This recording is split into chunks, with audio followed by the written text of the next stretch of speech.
வாழ்த்துகிறோம். ஆண்டவராகிய இயேசு கிறிஸ்து உங்களை நேசிக்கிறார்.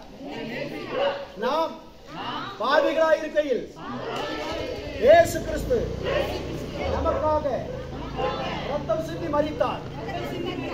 நம்முடைய பாவத்தை போக்க, நம்முடைய அக்கிரமத்தை நீக்க இயேசு கிறிஸ்து நமக்காக இந்த பூமிக்கு வந்தார்.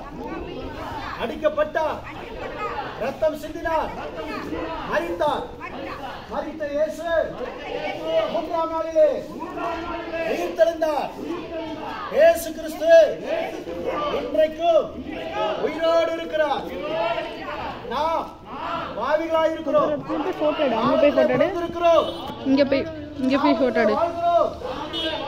இந்த பாவத்தையும் சாபத்தையும் நீக்க நாம என்ன செய்தாலும் பாவம் தீராதே. எங்க போனாலும் பாவம் தீராதே. மனுஷனுடைய பாவம் அவனுக்கு சமாதானத்தை கெடுக்கிறது. பாவத்தின் அடிமைத்தனமே சமாதானம் இல்லாமல், நிம்மதி இல்லாமல், சந்தோஷம் இல்லாமல், வேதனையோடு வாழ்ந்து கொண்டிருக்கிறோம். ஆண்டவராகிய இயேசு கிறிஸ்து உங்கள் பாவத்தை போக்க, உங்கள் சாபத்தை நீக்க, உங்களுக்காக இந்த உலகத்திற்கு மனித அவதாரம் எடுத்து வந்தார். இந்த இயேசு கிறிஸ்து உங்களுக்காகவே அடிக்கப்பட்டார். இயேசு கிறிஸ்துவின் ரத்தம் சகல பாவங்களை நீக்கி உங்களை சுத்தகரிக்கும்.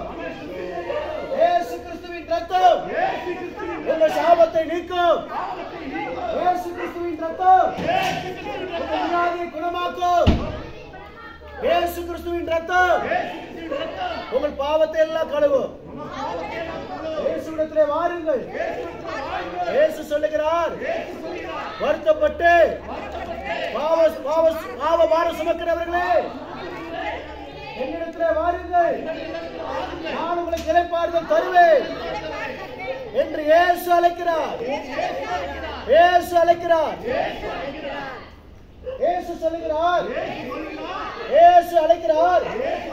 இந்த இயேசு சொல்லுகிறார், என்னிடத்தில் வருகிறவர்களை நான் வெறுமையாய் அனுப்பினதில்லை.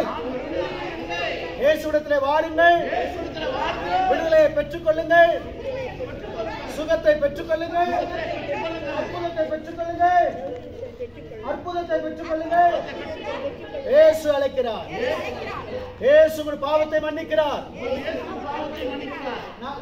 நம்முடைய செயல்கள், நம்முடைய கிரியைகள் பாவத்தை மன்னிக்க முடியாது, பாவத்திற்கு விடுதலை பெற முடியாது. இயேசு கிறிஸ்து ரத்தத்தால் மட்டுமே பாவத்திலிருந்து விடுதலை பெற முடியும். வாருங்கள், இயேசுவிடத்திலே வாருங்கள். இயேசு உங்களை நேசிக்கிறார். இயேசு உங்களை அழைக்கிறார். இயேசு உங்களுக்கு அற்புதம் செய்கிறார். இயேசுவிடத்திலே வாருங்கள். இயேசு உங்களை ஆசீர்வதிப்பார். ஆமென்.